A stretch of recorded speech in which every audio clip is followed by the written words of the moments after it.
Hey YouTube, it's Andrew the Bearded Giant. Thanks for joining me tonight. I wanted to show you a sticker I got in the mail. This is from Jay over at Almost Homestead. Hey Jay, did I tell you I saw a beaver documentary on TV this weekend? It was the best damn show.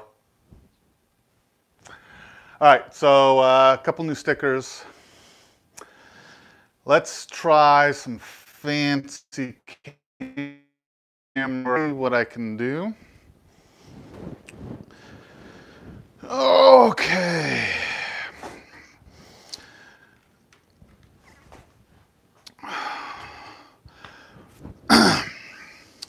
So this is a vise that I got earlier this year from my uncle.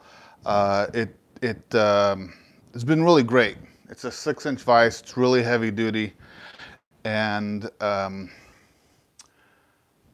love it. It's been helping me with welding projects, all sorts of things. But it is heavy and it is in the way. So a while back, I picked up kind of a trailer hitch kit thing from the scrap yard. It's new steel, but they cut it and sell it. It wasn't that expensive. I don't know if it was 10 bucks or something.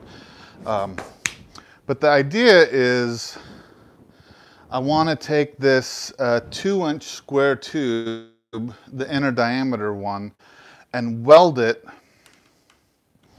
underneath the table to one of the legs and brace it up so I can then take this 2-inch outer diameter tube and put a platform on it so I can bolt the vise down to it. Happy New Year, Rodney. Thanks for coming. And then, of course, I'll drill a hole through and put a pin. And I'll probably leave it mounted that way for most of the time, but I would have the option to pull it out so it's not in the way if I have a large enough project working on the table, so it wouldn't be in the way. So that, I didn't mention that in my goals for 2019, but that's going to be on the list. It shouldn't be too hard to do. I think I have everything I need here. Yeah. I want to do as much modular as I can because I'm in a 14 by 10-foot space, if I remember correctly. So yeah, this vise is a beast, and I have a video out there where I added this handle because it didn't have a handle. It's basically a big thick piece of rebar I cleaned up and then globbed on the ends. Hey Crystal Fox, thanks for I love eating and eating. Yes, eating is a very much a pastime of mine. Guile, thanks for coming. Evening, Bob.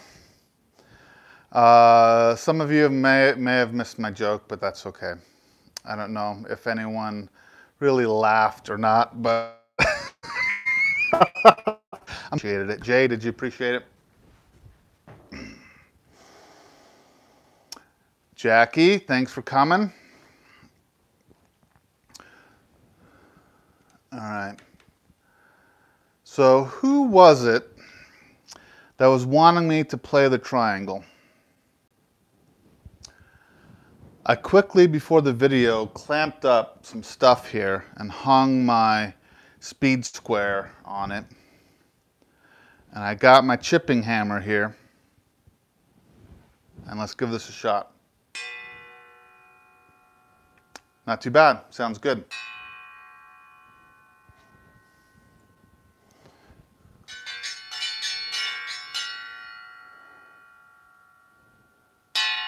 All right, that's enough of that.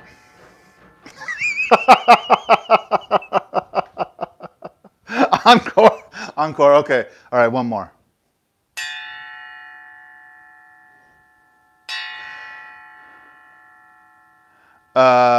That's for you guys. I quickly clamped this just for you.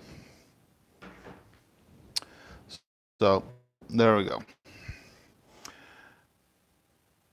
All right, let's see what I can do here. Oh, let's move over this way. Oh yeah, I can start over.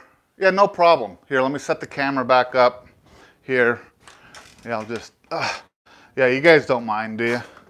This isn't awkward at all. Hey YouTube, it's Andrew, the Bearded Giant. Thanks for joining me. I got this sticker from Jay over at Almost Homestead. He's a real swell guy. Hey Jay, did I tell you I saw a great beaver documentary this weekend? It was the best damn show I've ever seen. And then I came over here and I sat down, talked about this big vise and making a bracket for it so I could keep it. And then I played this triangle here, and now everyone's caught up. Oh, let me sit down. I think I worked up a sweat doing that. Oh, whew. Oh boy. Get relaxed here. Oh. Let's see. Yeah, that was all you missed. Oh shoot. Let me mute that. Turn this. Move the camera a bit. Oh boy. So the Friday before Christmas, my hands are all dirty. Ugh. The Friday before Christmas was my company's Christmas party, holiday party, and we had a raffle, and I won this little DeWalt tool set in that raffle. It's pretty nice. Has ratchets, some standard and metric, and some screwdriver bits, and you know, it's a nice little set. So this will be, I have a full mechanics tool set in the garage, but I'll keep this little set in the shed because I think it'll come in handy out here. But I'm not going to bring my my rolling cart and stuff in here. That'll stay in the garage where I work on my motorcycles and car and stuff. Oh, Bob, I'm sorry to hear that. You're still holding the couch down. I'm glad it hasn't moved. So yeah, I got that little set. It's nice. They also gave out some... Wait, stop the bus. You have a garage? I do have a garage. I have a one-car garage. I have a very small house. I have a 744 square foot house with an attached one-car garage. But because of my gun safe in the garage and the washer and dryer in the garage and some shelving units, I can't pull a car in.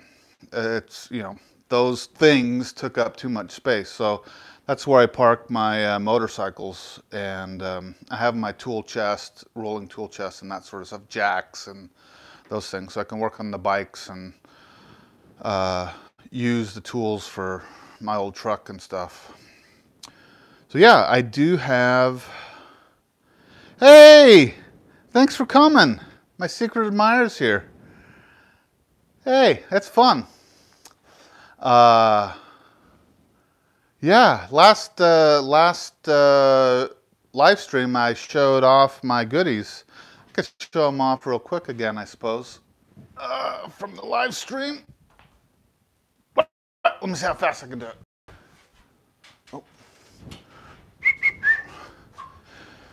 Oh. Okay. I'm back. So from the Secret Santa, I got some Bosch brad nails and some longer Bosch brad nails and a dust mask. Actually, 2 dust masks. Yeah, have these filters inside, and they go around like this. Very nice. It's been handy, so I appreciate it. Enough of that. Oh, what was I talking about? Oh yeah, the garage. I live in a small house, so, oops, sorry guys. Hit that like button, reconnect. Am I back? I hope I'm back. Oh no. Kevin, was that you? Oh, what's going on? Let's try hitting this. I can't tell. Oh, I'm back, okay. Hey Oliver, nice of you to come by. All right. I'm back. Oh, I was scratching my back earlier with my claw hammer. You know, you got to use what you got. Oh, what was I talking about? Oh yeah, small house, garage, blah, blah, blah. Is Jim in the house? Jim gave me a very good suggestion that I am...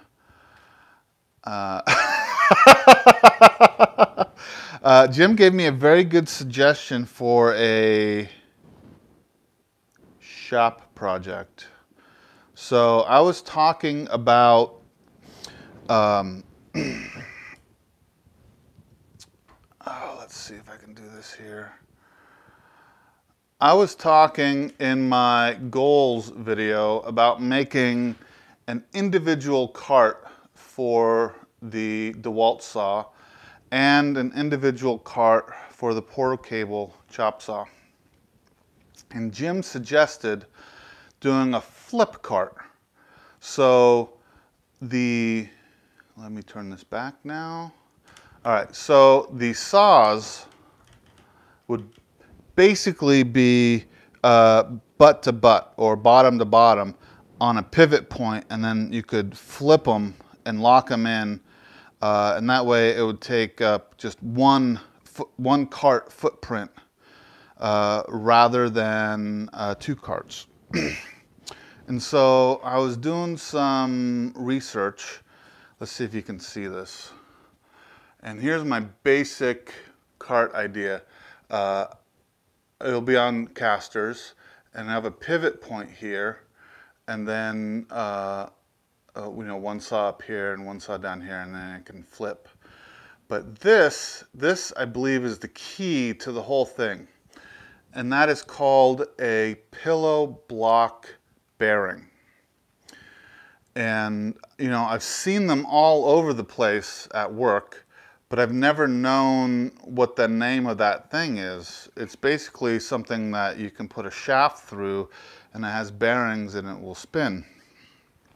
So I ordered a bundle of 4 of these. I only need 2, but I thought I'd keep 2 extra in the shed because, you know, I collect things and I love clutter. I like to have extra clutter to have around.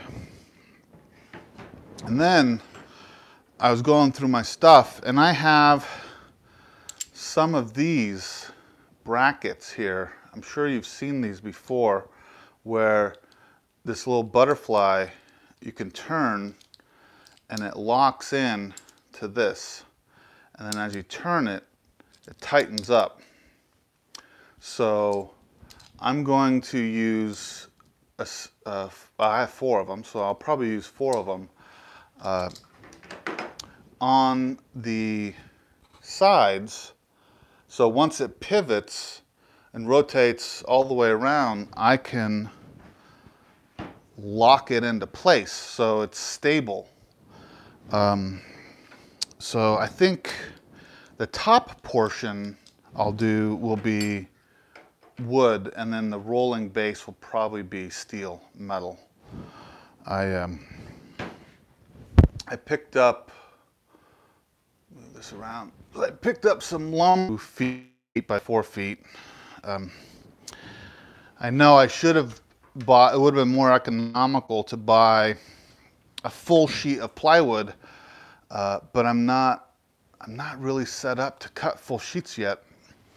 So I got 2 project boards, and that will be the base that the saws will be bolted to, and then it'll sit inside of a metal cradle on casters. And I think that should work out. I'm kind of working it out in my head as I go.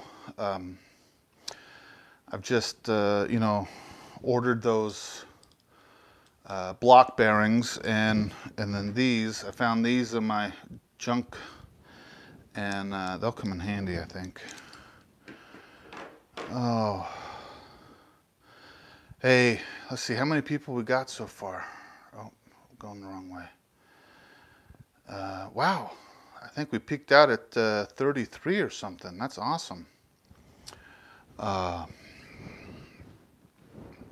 Before I get too far, I threw in a couple links in the description.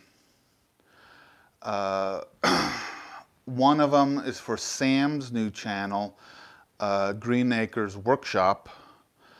He's splitting his Green Acres homestead off into two channels. One of them will be for the homestead, the sheep and the soap and the family and all that sort of stuff.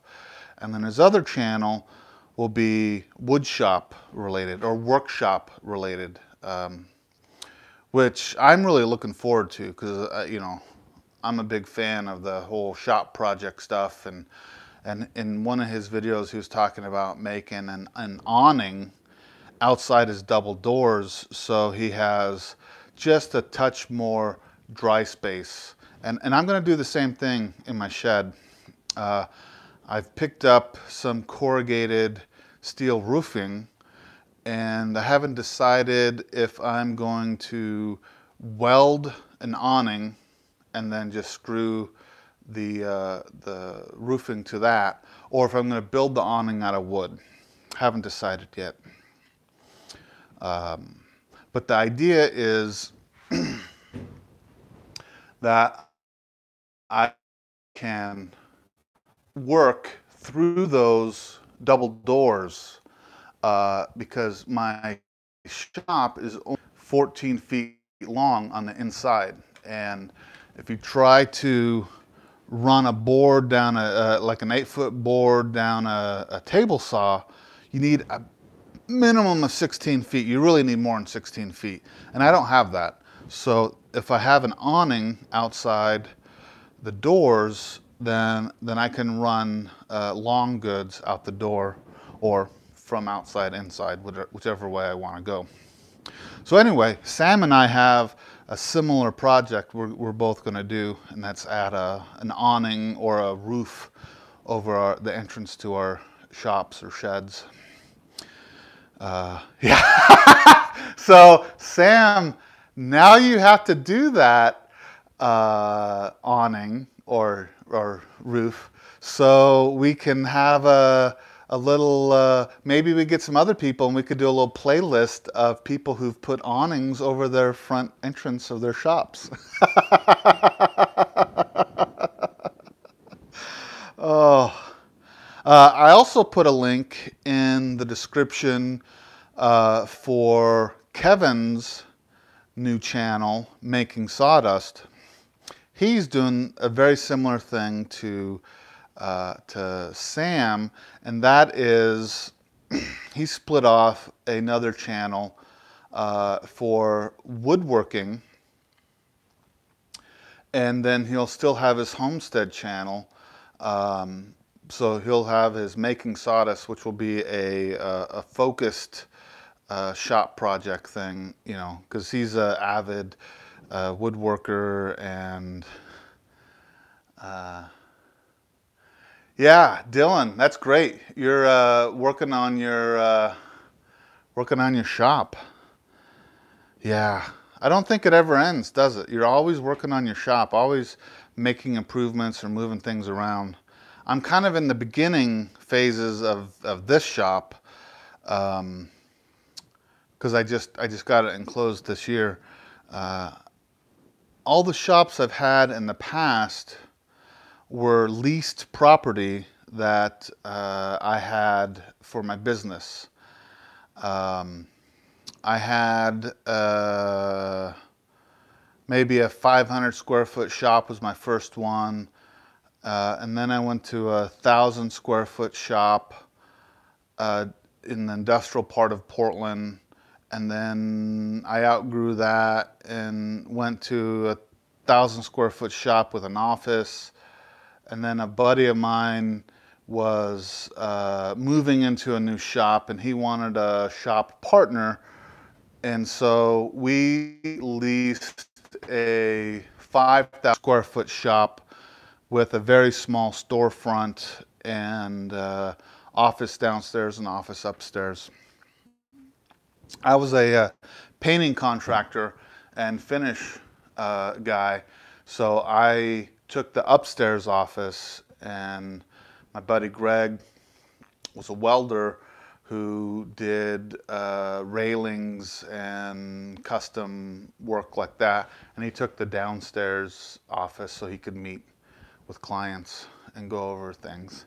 But that was a great space. I really loved that space. That was, probably most of you don't know this, but it was off of Hawthorne Boulevard in Portland, which was a very trendy, or still is a very trendy neighborhood. But it was a old auto body shop tucked into this real trendy commercial district.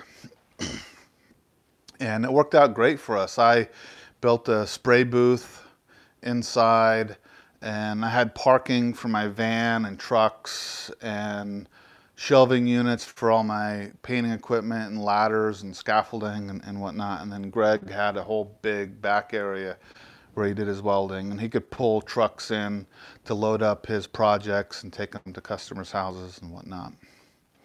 That was a fun time. That was a good time. That was a good time in my life back then. Now's not good. Now's a very good time. I have all you guys. Oh, I haven't been watching what you guys are talking about here. Oh, yes. Everyone who's in the chat, feel free to check out the other folks' channels, and if they have content that seems interesting to you, subscribe to it. Throw them some support, and you know, go watch the videos that seem interesting to you. I know a lot of these guys in here are content creators as well.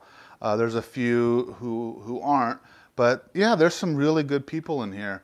I think most of you know each other, but if you don't, introduce yourself and check out each other's work. Very creative folks, very interesting folks.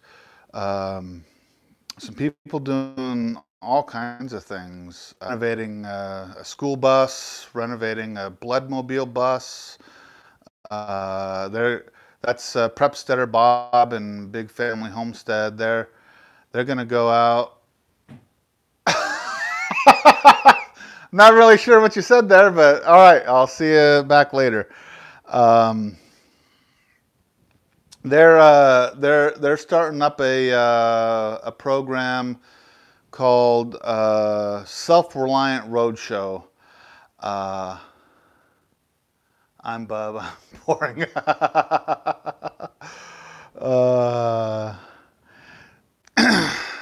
What was I saying? Oh yeah, Bob and those guys. They're starting up what's called the Self-Reliant Roadshow. They're gonna go out on the road and help homesteaders, help preppers, help DIY folks with projects they have.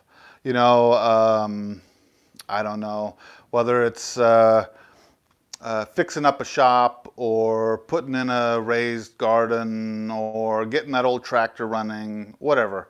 They're gonna go on the road and help folks out, and of course video it and post it and do some promotion that way.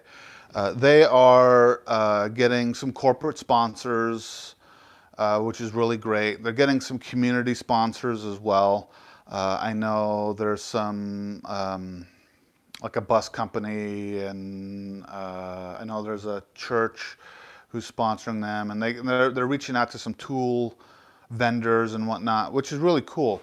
So I really look forward to watching what they're doing over the next year or two. because it's pretty neat. And that's Prepsteader Bob. That's one of his projects. So go check out his channel. And yeah, just everyone in this room has something interesting. Well, everyone is content creators. Bo is one of our, I don't want to say mascot because that's not really correct. Bo is Robert's son, and he is our angel, junior partner, creator in training. Yes, those are all good. He's going to be one of the biggest YouTube sensations out there because he has like a whole community looking after him. I mean, he's only a couple months old, so he has quite a ways to go, but he'll probably grow faster than any of us, that's for sure.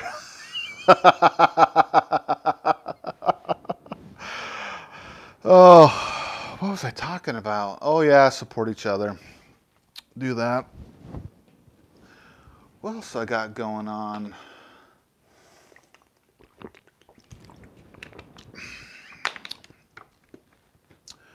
Gotta, you know, do some insulating in here and want to recess these lights up a little bit.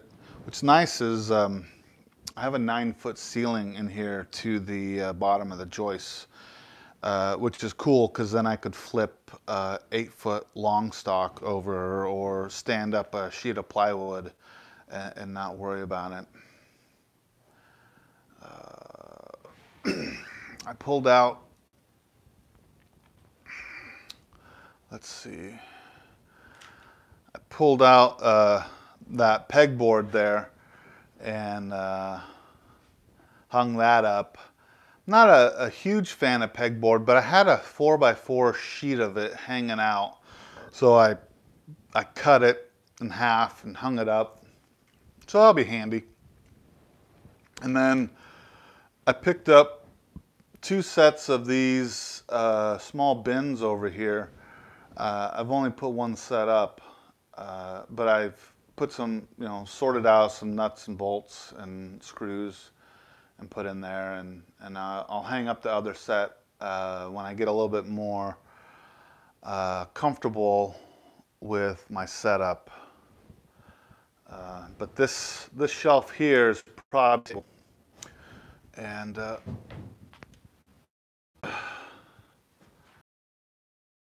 over here is my sanding station, which is nice, and of course my welding. Let's see, my welding station is on casters. And then when this flippable saw station is built, that'll be on casters. I can kind of move things around as I need it. And then let's see, I put my air compressor in that corner because it's I have a plug there and a plug again on the other side of the door that's has its own circuit. So I don't want. I have 3. Do I have 3 outlet circuits? Yeah, I have 3 outlet circuits in here.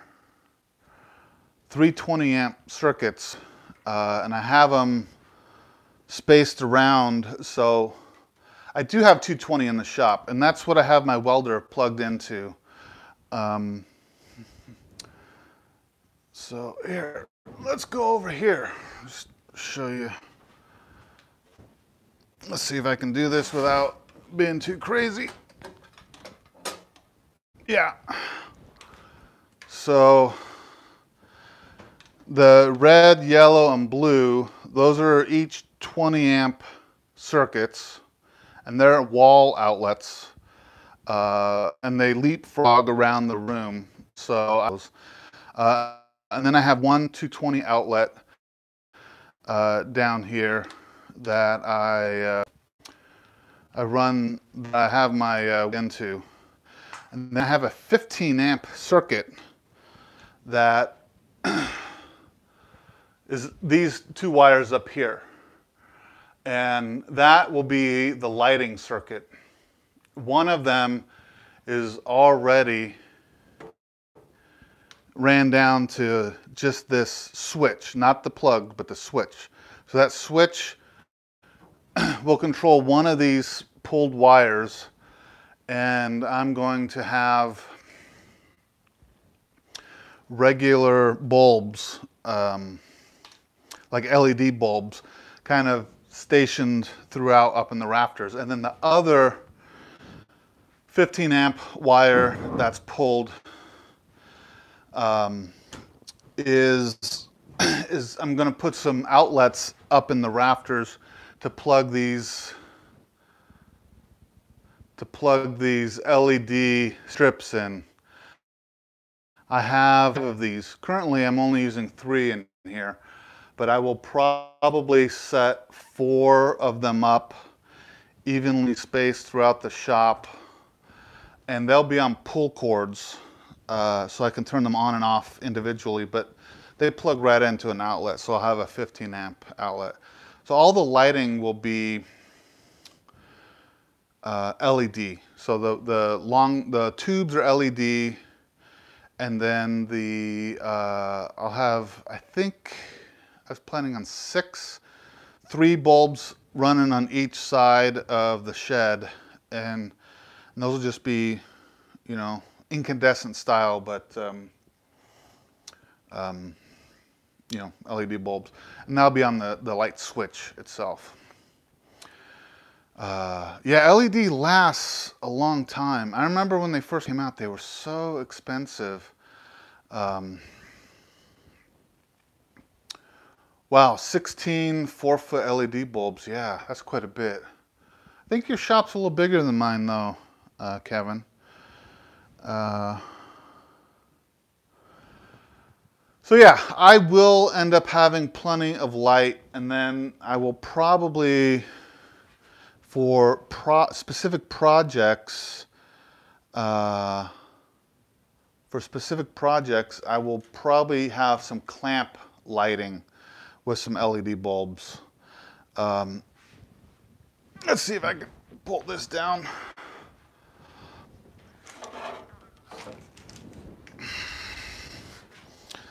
So I have a bunch of these old clamp lights that you guys, I'm sure, have seen. And I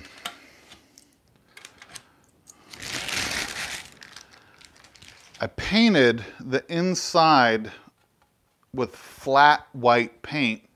And then this is an LED bulb.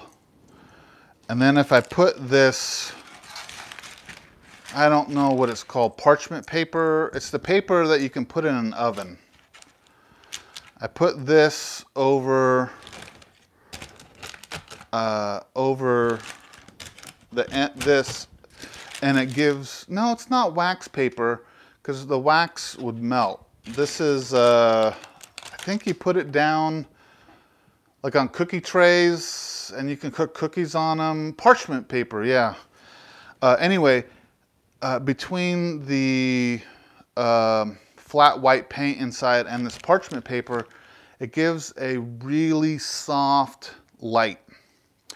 So if I was going to review a pocket knife, or I want to show something up close with the camera, and I want to light it well, the overhead lights might be too bright or create too many shadows, but if I use a couple of these clamp lights, I can get right in close and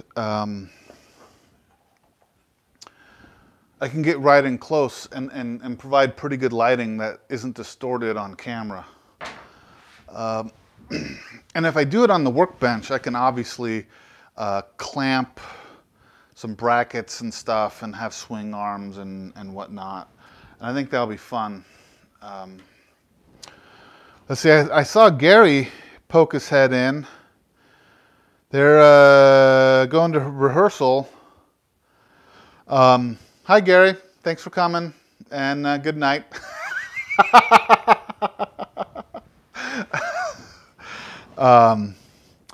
I'm going to head down, not this coming weekend, but probably the following weekend. I'm going to head down to Gary's and see Alex and Gary perform in The Little Mermaid. They're doing a community production of The Little Mermaid, and I'll probably go down a week and 2 days from now and watch that.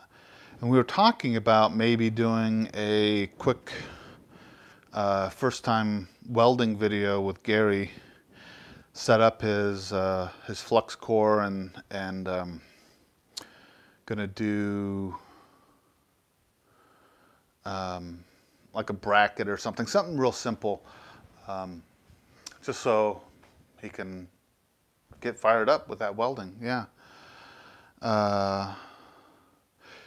Yeah, I don't think the soft lights work well for doing work in the shop. But if you're filming something up close, having a real bright light can wash it out. So I've made these little clamp things so I can focus some soft light. Like if I was going to do a real close-up, if I was going to do a close-up of this, I could do it without getting the reflection on it with soft lighting. Hey Brandon, thanks for stopping by.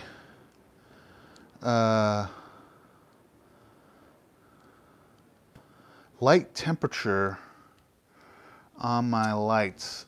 You know, Sam, I am aware that the words you speak have meaning.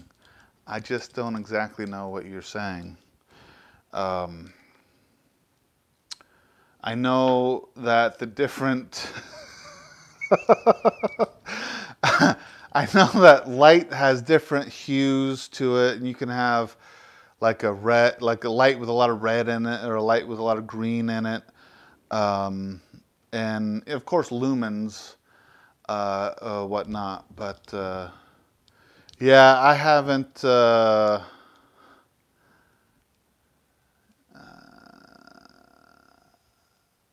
Weird bluish. Yeah.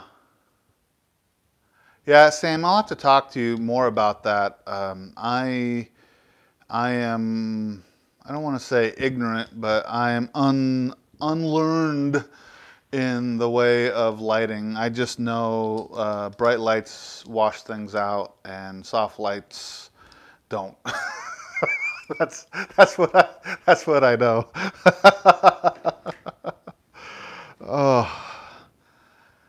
Yeah, I had a little station set up in my house for filming things close. I had a bar clamp set up with these clamp lights so I could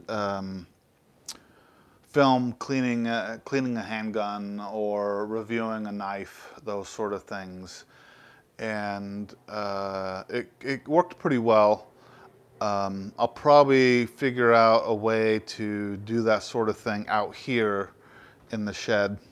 Obviously over the, not obviously, but over the welding station, because that's my main workstation. I could build some brackets out and some swing arms and whatnot.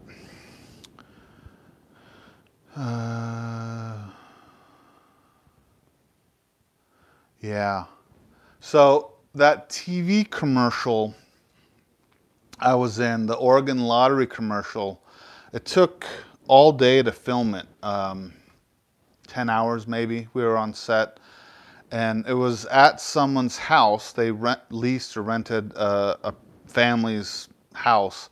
And they set up production lights on the outside of the house with diffusers shining at the windows. So when we were inside the house, the the lighting didn't change as the day progressed, you know, because it rises in the sun rises in the east and sets in the west. So the position of the sun would change throughout the day, and they didn't want that affecting the lighting on the inside of the house. So they just artificially, permanently lit the outside of the house with these big production lights. And that was pretty cool. That was my only time working on a set, but you know, you got to see some of the behind the scenes stuff, and the lighting was kind of cool. These lights that I have up here, I picked up at Costco. And they come and go. But someone was saying that they get theirs at Lowe's. That's probably a more stable place to buy the lights, because they would always have them in. So Jackie, my commercial is on my channel. It's the first video I ever put up 8 or 10 years ago, and then I started like making YouTube a thing at the beginning of 2018. So maybe Sam or Kevin or somebody can throw a link in for my Oregon Lottery YouTube commercial. It's only 30 seconds long. But yeah, if you scroll through my video list, it's the very first one I posted, or you could filter by most viewed, and it will be in the top 5 or 6 videos. Yeah, it's fun. The story behind that is Gary, the bearded woodworker who popped in here a little bit ago. He is an actor, a musician, or a vocalist. He does voiceovers. He sings. He was a competitive barbershop singer. Blah blah blah blah blah blah blah blah. Anyway, very artsy fartsy, outgoing guy. He was auditioning for an Oregon Lottery commercial and wanted a partner to audition with him. And for that commercial that he was auditioning for, it was 2 ruffians fighting with each other. So I went in with him to his audition, and on the sound stage, we pretended to fight with each other underneath the lights and the taped X's on the floor and all that stuff. And then obviously there are guys sitting in the back, taking notes and stuff. And neither one of us got the part for that lottery commercial, but one of the casting agents kept my information and called me a couple months later and asked if I would come down and audition for him for a project he was working on. And that was this Oregon Lottery commercial that I'm in. And for the audition, I went in and, hey, good night, Bob. Thanks for coming by. Hope you feel better. Get some rest, eat some soup, drink some water, do whatever you need to do to take care of yourself. Thank you. So for the audition, I had to arm wrestle some senior ladies, some older ladies, some gray hair, blue hairs. And so we had to pretend like it was very difficult to do. And they liked my performance. And so for the lottery commercial, we were fighting over a giant turkey wishbone because it was for a Thanksgiving Day raffle. And yeah, watch the video, it's fun. And I had auditioned for a few other things. I didn't get it. That same casting guy called me in once to read for a part in a movie where it was like the foreman or the manager of a cab company, and in the description of the character said built like a fridge. So I think that's why I got called in to try out for that. And then they called me in to audition for a part in a Portlandia episode where I was a HVAC, an appliance repair guy. And I came down and auditioned for that, but I didn't get that part either. But it was fun. I did that. I was in one commercial, and it was a really fun deal. And if you ever get a chance, you guys should do it. A friend of mine, his father does a lot of extra work for Portland-based shows and movies, and he's semi-retired, so for him it's fun to go to the set and read and hang out and then walk from here to there. Or I guess in one movie they wanted him to drive his car down the street, and so they took several takes of him driving his car down the street. I have another friend who lived in New York, where their front entrance of their walk-up was used in a Law and Order episode. Not the inside of the house, but just the stoop and the front door.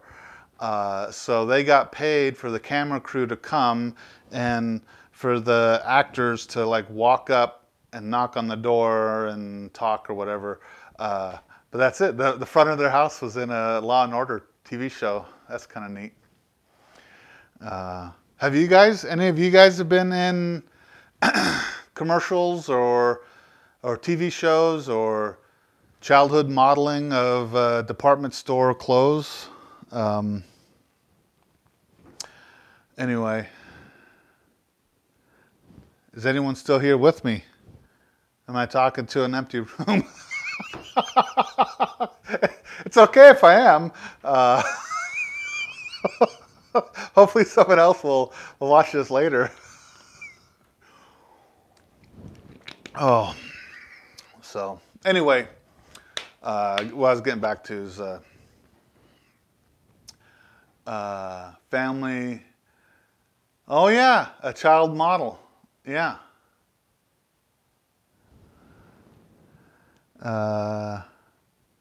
Kids game show. Oh, that'd be fun.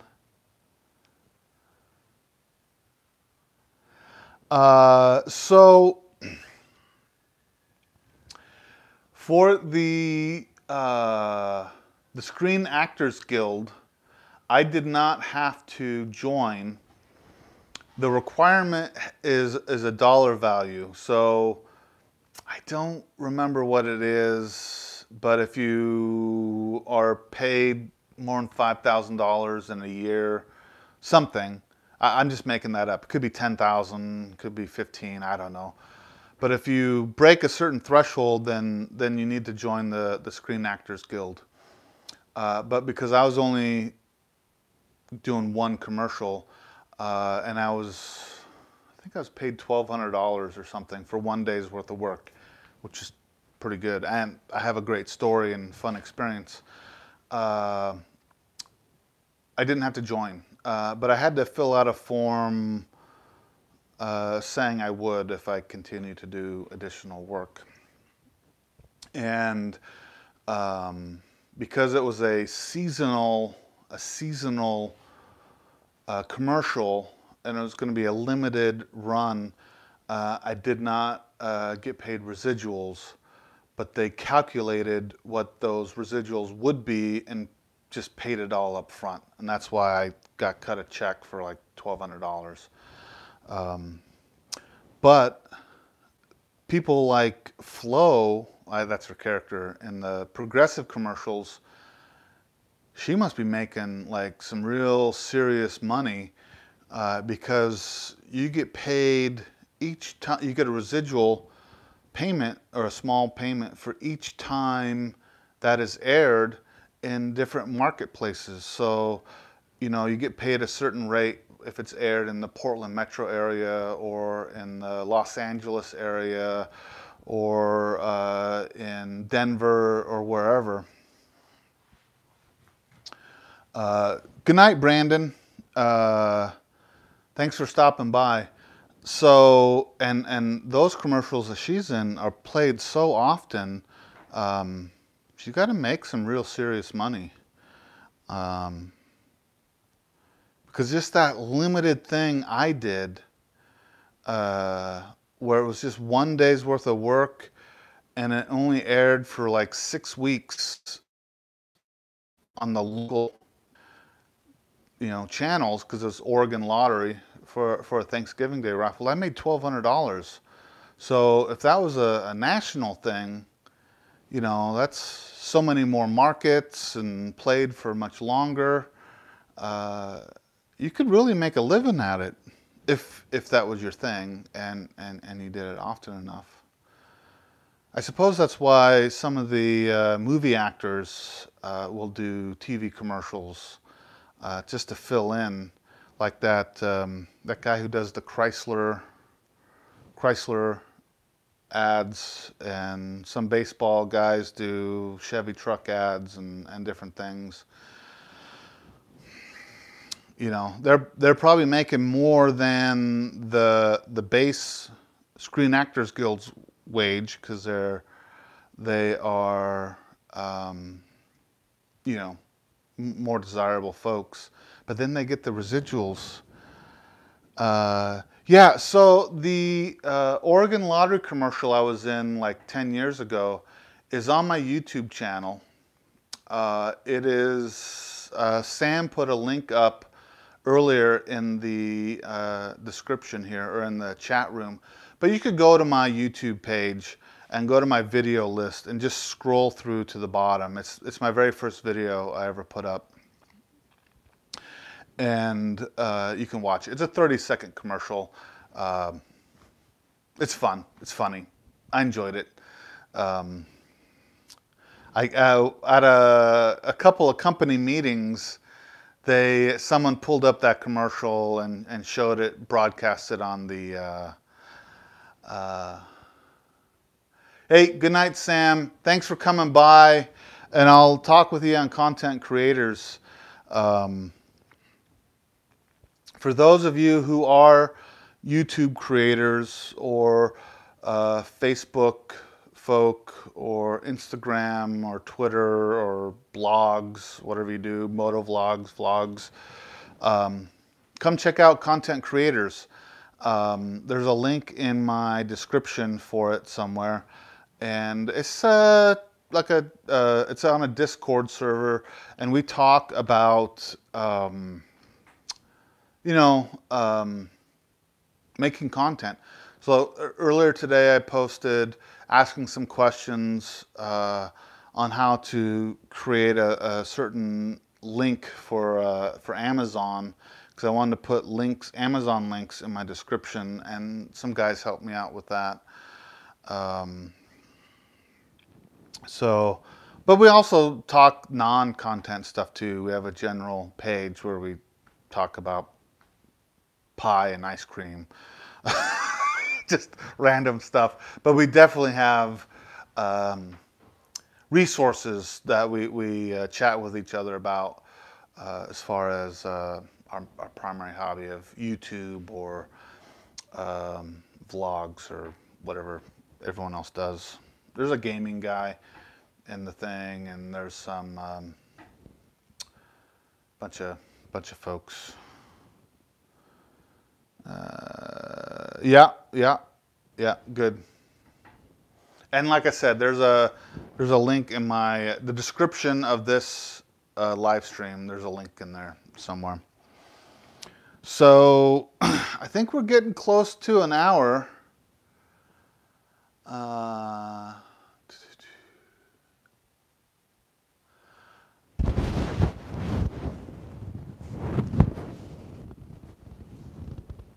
Oil or poly? Is your cedar project going to be outside or inside? Is it going to be walked on, sat on? Are things going to be set on top of it? Is it like a shelf, a bench? What are you making there? Getting started on homesteading. I created a table, an end table for my mom for Christmas, and I'm sorry I didn't get video of it. But I used a cedar top on that, and I used Danish oil because she's going to use it inside.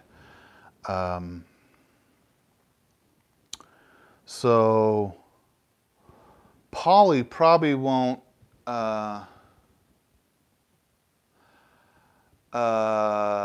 Yeah, I could do a little solo tune. You know what? I'm gonna end the live stream. Building my own raised bed soon. Don't use poly if you're gonna do raised bed. That will flake off, and you don't want to mix that with your soil. And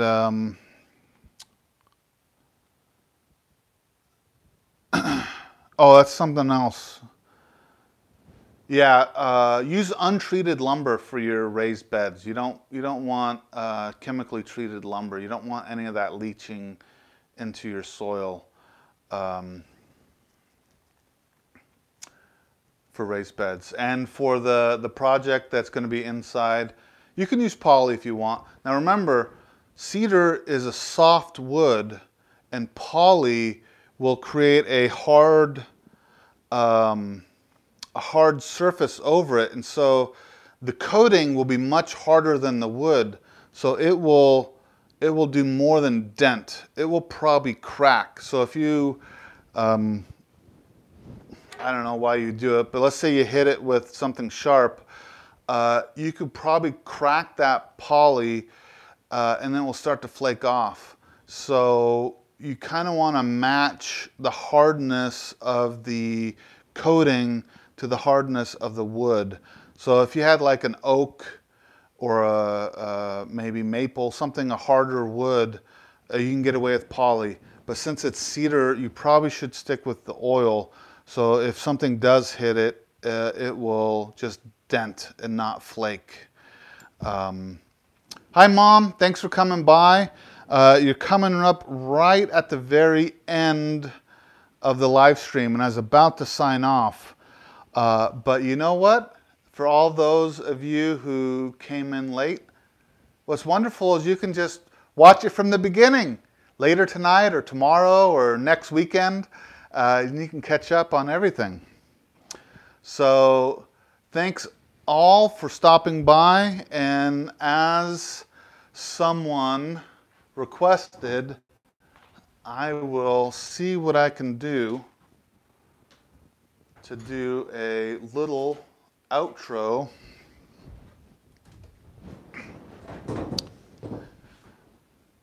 with my speed square. Good night, folks. Thanks for coming by. I appreciate all of you, and may you have a great new year. Make 2019 an awesome year for all of you.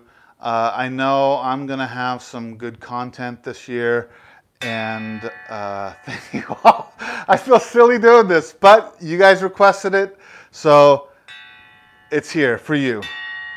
The triangle, the speed square. Good night, everyone. Peace out.